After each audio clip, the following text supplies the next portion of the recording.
Well, there are some religions, it's called Aramaic religion, they are not talking about reincarnation. First of all, people like Giordano Bruno was burned because they had alternative ideas from the dogma. Like Giordano Bruno would believe there are many multi-universes and there's still God present there. But for the political aspect of religion, remember, most religions that we deal with today are political control aspect of human culture. They're no longer serving true spiritual purpose. So they're being part of our culture, but they're not, the real spiritual culture is not there. In other words, they're not interested in self-realization. They're not interested if you realize yourself. They're interested to control you by sin and confession, and they're interested to control you on political level.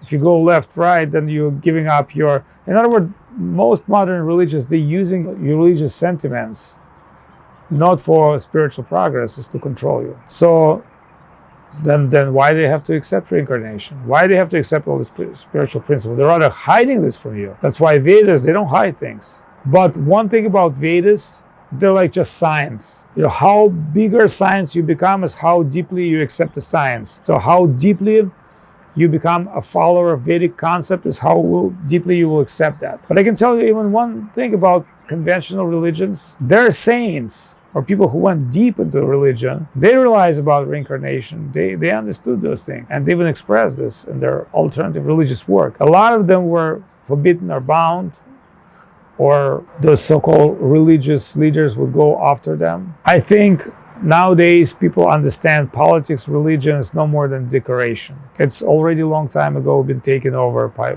commercial people, I would say at best. And in reality, if I would tell you more, like by evil forces. And maybe people that on front, they're not evil, but somebody above are quite evil. So they're not interested to accept modern science or modern or Eastern spirituality. And you see, everybody has its own crowd. Everybody has its own audience. Some people just happy to be Armenian and go to Armenian church, or be Russian to be a part of Russian community, or be Jewish or being part of synagogue. Because for some people, religion is not really what it means, discover love of God.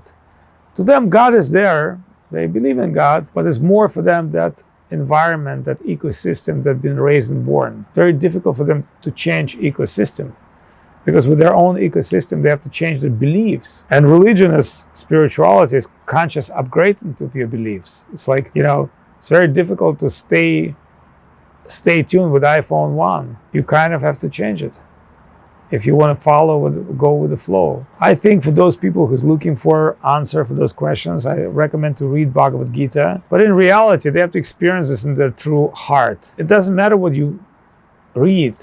It's a matter what your heart able to accept. If your heart able to accept truth, then I don't think there's any problem with you. I'm not talking about anything against Jesus Christ or Muhammad or other great sages. I'm talking about people who exploit humans and their names. At a certain time, Bible might be the most amazing book ever. But you know what?